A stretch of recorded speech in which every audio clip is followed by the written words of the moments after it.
That's a big question. The economic environment is improving slightly. Hello, welcome to another episode of the ARU Startup Podcast. And today I have a special guest. And it's really a privilege that our guest speaker today is in person in the studio from all the way from Paris. So today I'm going to introduce Chris Clayton. What was the main inspiration behind starting this group? Was it about passion about meeting people, or what was the main inspiration? I think that during the first half of my career working for other people, you realise that there are opportunities to create something oneself and to put one's own stamp and brand out there. I think that I felt like there was a level of frustration perhaps at the way in which things happened in various companies that I worked in, and I think that talking with the people that we set Beaumont Group up with, they agreed that we had a specific plan and focus of what we wanted to do, and we just felt that it was the right moment for us to go and try it. I think again for me there was a personal context of being made redundant, and then in the financial crisis, and then being able to leverage the French system to create my own company. Yeah. But to create Beaumont Group, it was about doing something with a group of people that I appreciated, having a common idea, being part of a team, responding to a market need. We knew that what we do, there is a need for that. Passion, of course, for what we do, energy, drive, and I guess a willingness. I think some people are just kind of born to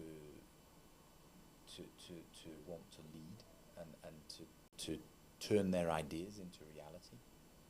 I think it's not everybody is born with that ambition.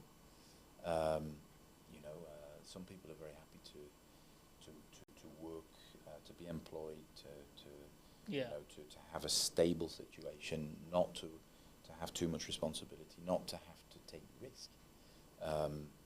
And I think there are other people who, they're perhaps more ambitious, more creative, and then we come back onto the values of Beaumont Group that we've figured out that the people in our business are collectively bold, creative, and dynamic. And being an entrepreneur is all of this, right? Yeah. You have to be courageous. You have to be audacious. You have to be able to take decisions, whereas other people would be afraid to take those decisions. Do you encourage the young generation of students to explore the path of entrepreneurship? Yes, I think that entrepreneurship, as we go on in time, I think that there are dynamics in the workforce where we see that there are more and more people who want to be their own boss. Yeah. So that there is an element of that. So people want to be more autonomous, and they want to be able to do what they want to do when they want to do it. Now, so there's a connection with that and being an entrepreneur. I think being an entrepreneur is that, but it's also about perhaps wanting to having that ambition and that vision and the ideas to want to create something, to build something, to have an impact on the world. It's an amazing opportunity. It's an amazing thing. Yeah. It's not. I get that. It's not everybody's cup of tea. But I would say that I think the younger people these days. I think that that there's people want to be more autonomous. They want to have slightly more freedom. So that fits very nicely with being an entrepreneur. I think that there is getting the finance is not as difficult necessarily as it might have been in the past. There are lots of ways of getting funded. There are lots of support mechanisms, and is an ecosystem for entrepreneurs in whichever sector you're in, to get out there and create something. And of course, I've worked a lot in the technology environment. That's really a market that I know extremely well. And so working with startups in the tech domain is very, very interesting. And you know, I would certainly, you know, I would encourage people who are, again, you know, reasonably creative, reasonably bold, and reasonably dynamic to absolutely take entrepreneurial opportunities seriously. Yeah. Do not think that, you know, because there's risk means you shouldn't do it. You know, take the opportunity to go and try. Yeah. There's always the American culture. You know, it's very true. The American culture. The Americans are kind of educated to be confident and to try. And if you try and fail, that's fine. That's not a bad thing. It's a good thing. In other countries in the world, that, you know, like France, where I've grown up, there's a slightly different culture. Failure is seen in a different light, and it's a little bit negative. But being British and being exposed, having been exposed to many different cultures and people, I would say, go for it. I would say, don't be afraid of failure. There are lots of different, you know, avenues, you know, and even when you create a company, you can go down one path, and then if it's not working, you can pivot and go down a different path. There are many ways of finding solutions. So, you know, I would encourage people to try. If you want to be an entrepreneur, go for it, and don't look back. Yeah, we equally shared a similar thoughts at the Enterprise Academy. We like to encourage students to go in entrepreneurship, test and try. You know, things may sometimes work, sometimes doesn't work. But I think you mentioned about, you know, interesting thing here is about being bold, being dynamic, and being courageous. So I'm just keen to ask you, and if I may, so if you just want to elaborate more about how do you define being courageous for someone who is at a university? I think you know, being bold is lots of different things, and it's actually quite contextual, which is why we actually think it's an extremely powerful word, adjective. But I would say, in the context of being a student in ARU, is don't be afraid to try something different. Don't be afraid to do things that have never been done before. You know, creativity, and again, that's linked close to the second of the three words. But you know, use your creativity and leverage that. But no, being bold is about, again, it's about taking decisions, taking action, and not being afraid to do something that's new, that's different, that's you know, and you know, don't take no for an answer, right? Whether it's the people at ARU who think you've got some crazy idea, don't take no for an answer. If you have a vision and you believe in something, you know, follow it, go for it. So for me, it's about being, not being afraid to do something that you believe in. Yeah. Totally. Yeah.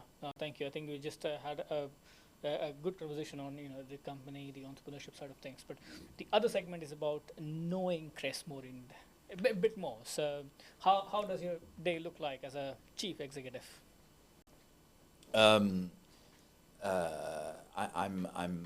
not necessarily the most organized person in the world, so I do need organizing. So I have people around me which help me with that. But I've got a lot of energy, and so I try to, you know, I'm constantly on the move. That's something as well that I need to be doing. But I try to turn that obviously into productive. You know, to have productive output, but in my job, at the end of the day, my job is about meeting people, whether it's clients or whether it's candidates. So I spend a lot of my time, whether it's meetings with people on Teams, or it's physical meetings, either with, as I say, clients, prospects, so the sales, business development side of things, or candidates. I do still deliver searches. So as much as we have a lot of people doing delivering projects all over the world, I need to remain credible. So I'm still involved in some searches, and then internal. So talking with the internal teams.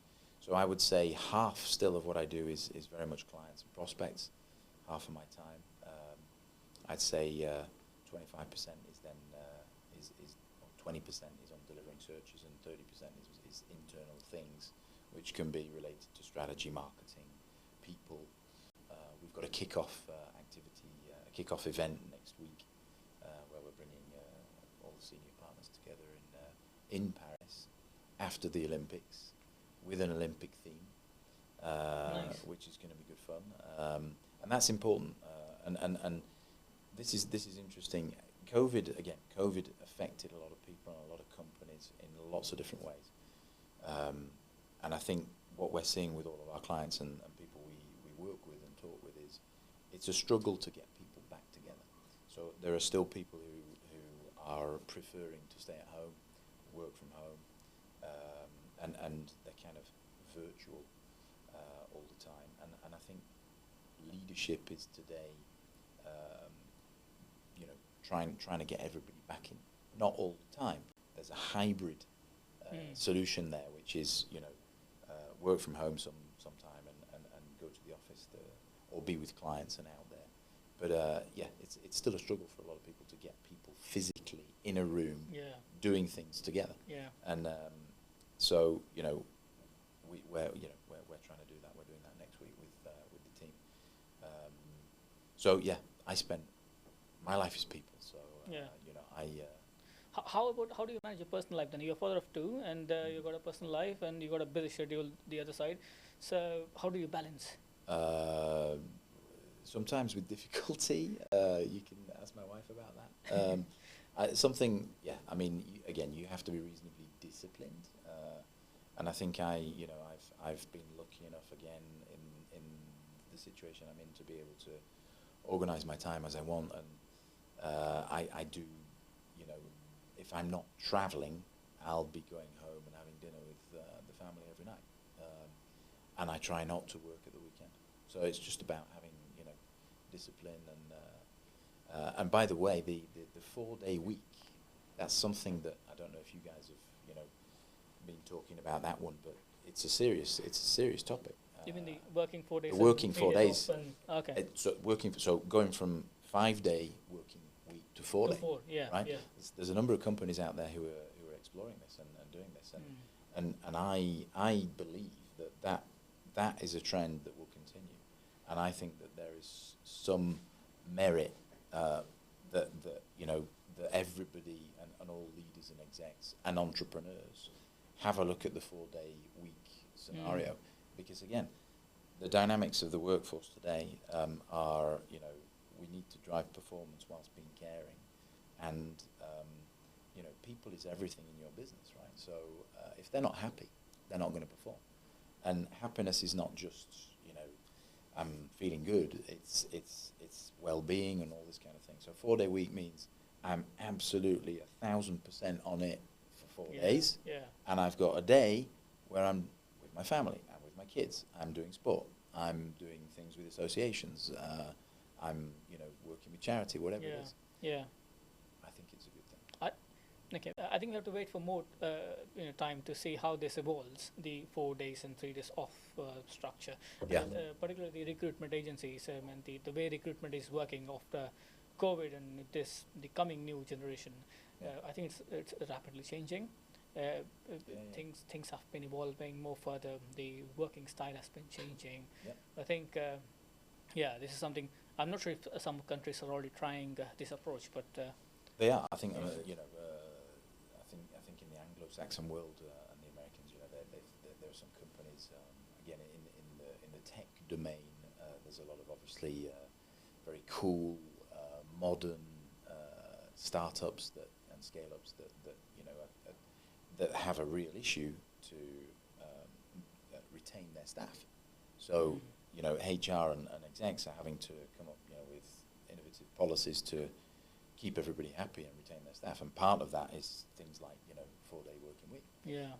But in all honesty, I think it is it's a valid idea. So shall I ask, is it something that you're trying at your company then? I'm talking to the rest of the team about it. So you're thinking of it? I think it would be an interesting idea. Okay. And to be honest, there are people in our business who have very, very flexible hours. Yeah. And I totally believe in, we all have an objective. We all have objectives. We have a job to do. I'm not necessarily bothered about how we get there. If people are feeling good, if they're well, and they're happy and they're performing, that's the most important thing. Yeah, exactly. Yeah, thank you. I think you mentioned about leadership there, and your company does more about leadership, executive leadership and roles. Mm-hmm. So what is the one great piece of advice on leadership you have received? That's a big question. I just I get think that question for last. Yeah, that's a nice question. We could probably talk about that for hours. I think that there's a distinction between leadership and management, as we know, right? Leadership is it's the capacity to inspire people to go beyond the average, okay? And I think so. My advice, and it's interesting. There are some amazing reports that I would encourage everybody to read. Whether it's McKinsey, whether it's Harvard Business Review. There's a lot of content out there on what is modern leadership and what is leadership needed in today's environment. Yeah. And it's not the same as it was 10 years ago, as it was 20 years ago, and so on. Modern leadership is about being extremely humble, listening, setting an example, being empathetic, and serving your people. The organizations used to be like this. It's now on its head. The CEO is there to serve everybody else, and that's it. But yeah, it's so.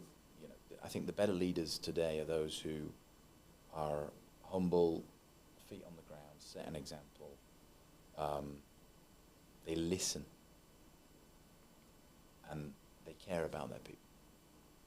Yeah, and just I think would be last question of this one before I head on to the one is about what is the future of, and what's your future plans personally, particularly in regards to entrepreneurship and the company. How do you want to see this going ahead? Do you plan of expanding into different countries, or what's your plan? Yeah, what's going on good in your question. head right now? Yeah.